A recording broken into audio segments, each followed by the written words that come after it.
Welcome to Movies, Films, and Flicks Data. I am Mark Hoffmeyer, and joining me are two people who love to run around station wagons. It's Megan Hoffmeyer and John Levengood. I want to Sorry, tackle I had to get back in the wagon. car first. No, so thanks for joining me on this episode. So if you go to Movies, Films, and Flicks, you'll see this article that I wrote. It's really in depth. It's called Tracking Michael Myers' Movements in Halloween, where I basically just tracked all of Michael Myers' movements in Halloween. Found out he never used his blinker, which answered one of my questions from one of my other data posts. If he ever uses a blinker, he does not. And which Halloween for the non-horror person? so this is a 1978 original classic. So it's not the latest Halloween, the 2018 Halloween, that ignores every Halloween except for the 1978 Halloween. It's not the 1998 Halloween H2O 20 years later that ignores every one of the Halloween movies except for the first two. And then it's not Halloween, Rob Zombie's remake. And it's where, not Halloweeny? No, it's not Halloweeny. And Which ignores subtlety. Yeah. in which there's a lot of property destroyed. But this one, this article was fun for me. Meg, you did this great diagram on here once again if you look at tracking Michael Myers' movements in Halloween. But John, this one was fun for me because, all right, so there's a scene in this movie, which I'm sure you're familiar of, where Laurie's in a classroom, and the teacher is just droning on with a boring lecture.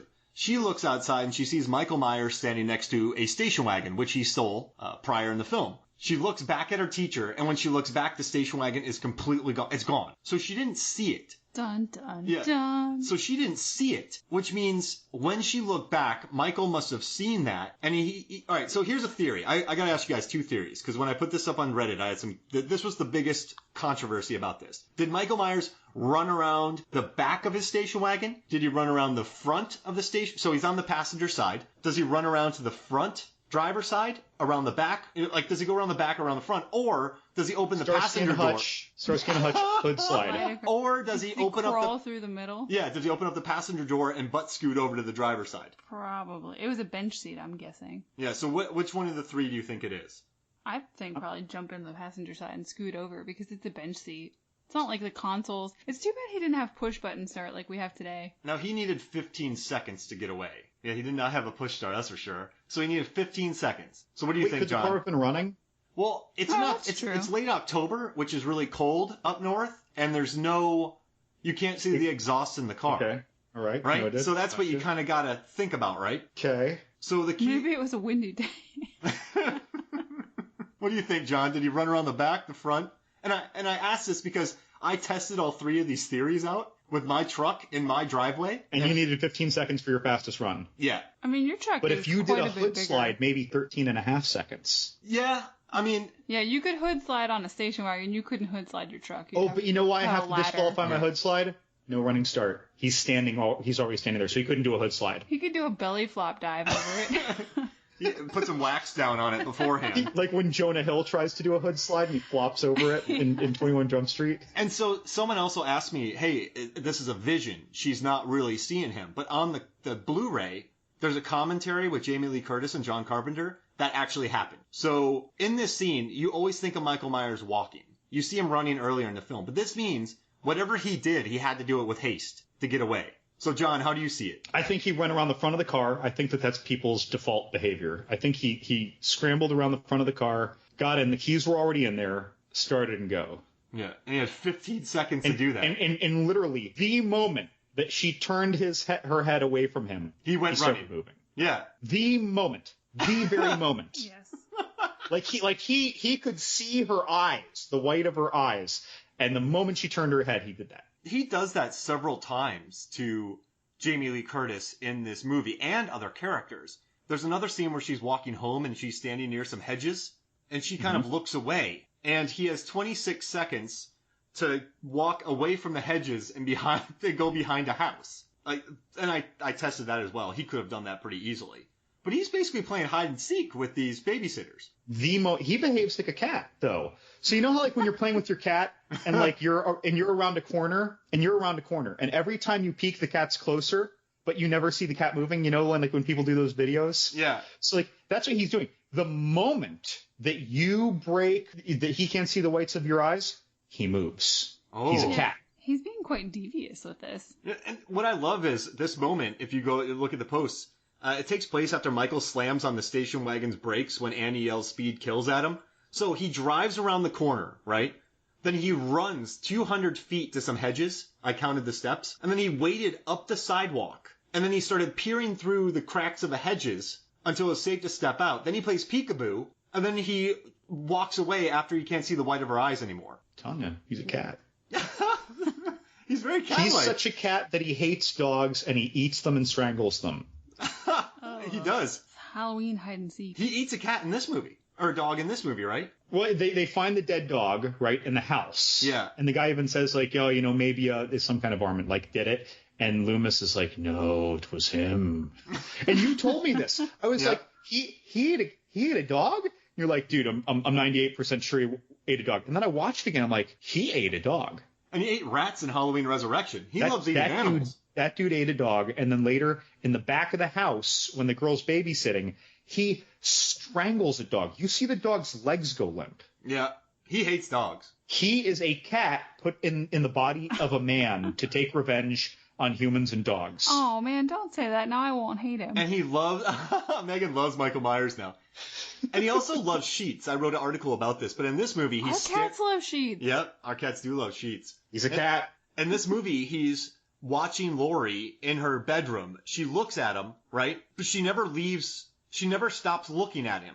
And then he disappears. So I'm thinking he waited until a sheet blew at the perfect moment. So I'm watching this movie over and over, counting every step and times, and then reenacting everything the best I can. And, so that not happened. But the big one where Megan drew this wonderful, what do you call it, a graphic for this, Meg? Sure, diagram, something or other. Megan drew an amazing diagram to kind of break down at the end. Yeah, his movements when he is hunting, I have her character in this. Annie? Yeah, Annie. When he's hunting Annie at her house. He's all over the place, John. And it's got convenient times on it. You can follow along. And I have a timeline on this too. This illustration makes me think of taking a driver's ed written exam.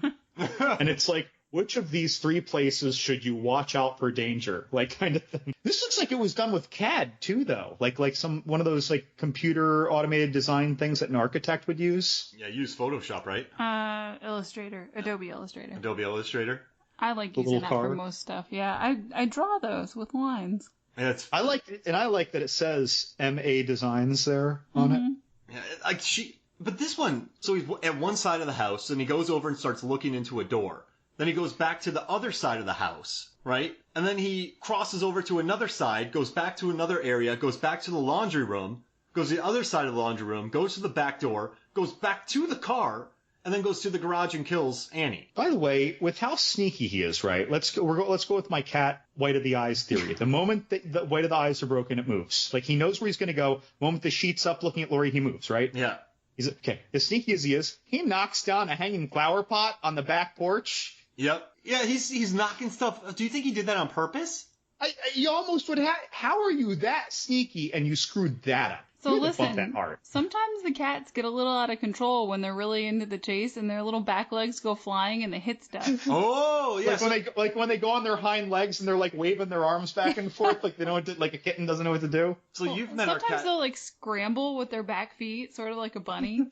You've met our cat knock Stella. Stuff over. She's very graceful. She's very little. She's very lithe, and she can jump extremely high, but she gets goobery sometimes. Oh, yeah. So I think... Scatty. Yeah, scatty. So I think Michael Myers might have gotten scatty. So it's almost like point 8 on the diagram at the back door where he knocks this thing off. It's almost like maybe he thought he was going to bat at that string, but then he decided it was a bad time to bat at the string.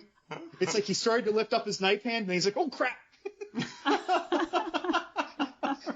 But this is like a 20-minute scene where he's all over the... So you're right, he just plays games, right? Michael Myers in this movie is like he's a hunter. So I don't know if I'm cutting you off. Are you getting in the car? No, go. Okay, so she's going to go to the car in the garage eventually to pick up her boyfriend. I think his name is like Paul or something. Yeah. So she's going to go pick up Paul because she dropped off her babysitting fare across the street with Laurie Strode to watch The Thing. And she gets in the car. When she first goes to the car, though, she realizes she doesn't have the keys and the car is locked. She comes back with the keys and the car is unlocked. And when she gets inside, she touches the condensation because and this is telling us Michael Myers was in that car earlier and he was breathing in there. So at some point he was in the car for long enough to create condensation on the windshield in all this.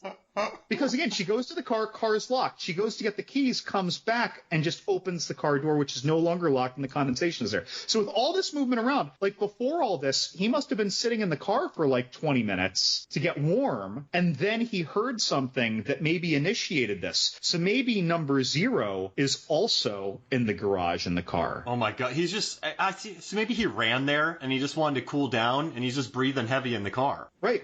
He was in there long enough to create condensation. Oh, I love it. And then he goes back to the front of the house. This guy, no. So he was in the car, right? He's in the car, creates the condensation, right? Yeah. Then he leaves the car and eventually comes back and is waiting in the back seat for her. Jeez, full circle. All to mess with her. And then throughout this day, he's staring at her in class. He cuts eyes in sheets.